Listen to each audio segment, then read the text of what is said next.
I've done a little project recently repairing the Watland door panels of a very old cottage, and in this video I demonstrate using this roller pan to break up all the historic plaster off the wall, including the wallpaper, and reusing it right back on the walls where it came from. I've got the base coat plaster that I took off the wall that I'm repairing. It's full of fibre. The years of movement of the house has made it detached from the substrate. So what I'm going to do is throw it in the roller pan, crush it all up and use it as an aggregate in my repair, probably in the base coat.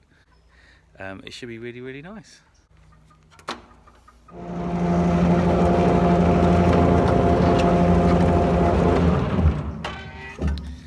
It's only been in there 5 minutes and already we're getting a lovely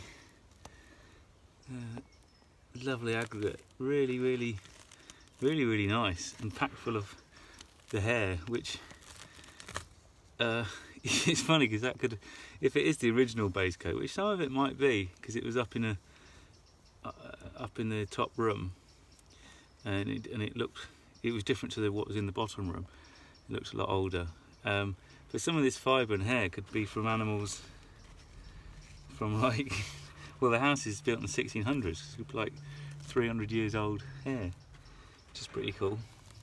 Yeah, I'm going to let it crush down a bit more. I want it to be, I would guess, something like 0 to 4, 0 to 5 mil. But I'm really excited. I think it's gonna be really, really nice. I can't wait to use it. So what I'm doing is turning this pile of old plaster that came off the walls, some of it's earth, some of it's lime, some's got hair, some's got straw, plus the wallpaper, into this lovely aggregate. It's packed full of hair, packed full of fibre. It's really, really nice. I can't believe it's working so well. And even the wallpaper is going to crush down or tear down. It's when I put the water in, and it's just going to add to the mix, really. I literally cannot wait to use it.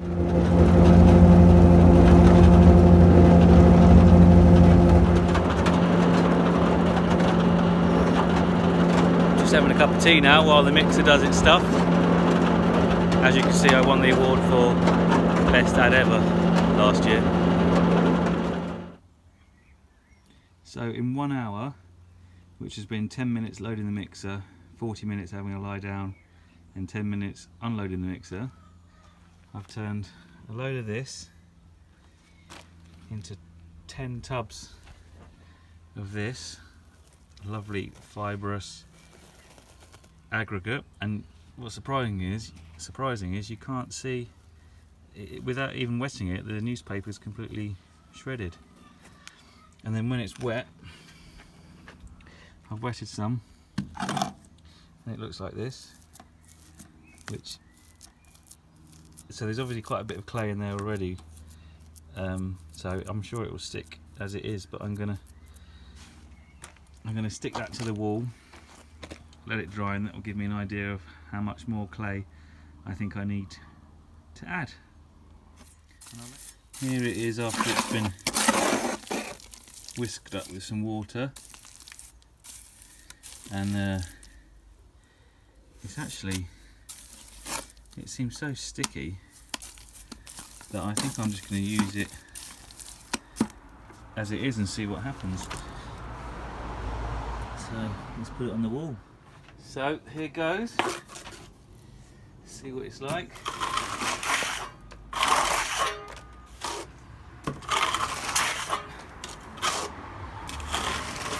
Oh yeah.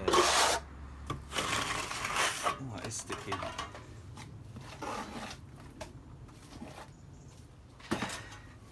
The aggregate's right size.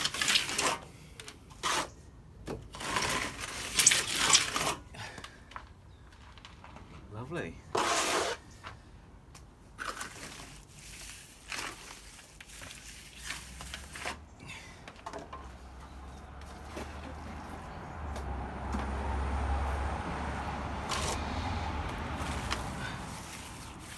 how it's so sticky. There must be a lot of clay in there. There must be a lot of either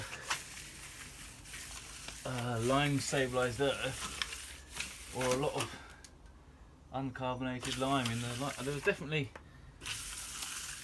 haired lime top coats on it, so within this, but they're also from the upstairs room, which seemed to be more original. There did seem to be quite a bit of earth, you know, lime. There did seem to be quite a bit of lime stabilised earth, so maybe I can just put this straight back on the wall. And I guess the wallpaper that went into it, you know, maybe we've reactivated a bit the wallpaper paste, I don't know. Hopefully they used an organic one. I'm going to stop fiddling with that now. I'm going to leave that and trial it up in a bit, and I'm going to mix up some more to put on the bottom board. And what I'm doing with this bottom board is putting a it's called jute scrim. My thinking is if the top does crack, if this one does crack, then my thinking is I wonder if it wouldn't crack with a mesh in it, and then I can just use it as is. Use it without, you know, adding anything to it.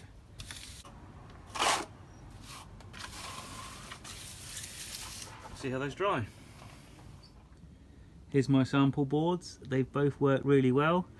The one without the mesh cracked a little bit, but nothing to worry about. I floated the cracks out.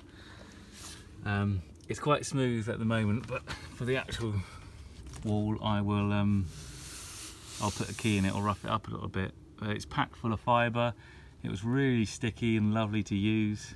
So I think all I'm going to do is take it to site, mix it up, and stick it on the wall as the base coat. Pretty cool. These are the panels that the plaster came from. I've repaired the panels, the door infill panels, and it's the same clay from the same area, just with straw and probably a bit more sand than what's in the actual panel. So now I'm going to plaster them. I'm going to, you know, scratch some of these bits a bit smoother where they're sticking out a bit, wet it up with the sponge, just rough it up a bit, and then I'm going to apply it with my Old Faithful, and once it's, I'm going to apply it in 2 passes, and then once it's hardened up, I'll make a rough surface with the float, ready for a very fine, thin layer of top coat. So yeah, it's all solid. This is literally what came off these panels, so I'm quite excited. See how it goes.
So that's the floated base coat. So I'll just let that dry completely before putting a top coat on. But no, it's been really good. Really sticky. If you look at the floor, I know most of that dirt is from the scratching off. There's hardly any that I've actually dropped. I think I dropped about 2 splodges, which to me says that it's a very good sticky plaster. There's loads of hair. It's going to crack. I know from the test that this will crack slightly, or craze, but it won't come away from the substrate. So that'll only be more key for the top coat. And actually, when I took the plasters off here, you could see the crack between coats, and the coat above had squidged into all the cracks of the coat below, right up until the top coat, which was nice and flat, and well, not flat, but nice and smooth and non-cracked. Here are the finished walls, and on the top coat here I've done a sand, clay and fibre top coat. It's really nice. I love it. I put a bit of the crushed up stuff in there as well, and again, it's not like there's nothing coming off it at all. Obviously I'm going to clean the beams up at some point. So yeah, basically, rather than take off like all the stuff, take it to landfill, buy new aggregate, new clay, new lime, put it back on the wall, I took it off the wall, took it home, crushed it, put it back on. So I've saved the landfill, and I've saved the cost in embodied energy of putting new stuff back on the wall. So I'm quite happy about that, and I think it's really cool, even though I feel a little bit sad for saying that. Anyway, I hope you enjoyed this, and I hope you might be inspired to do something similar.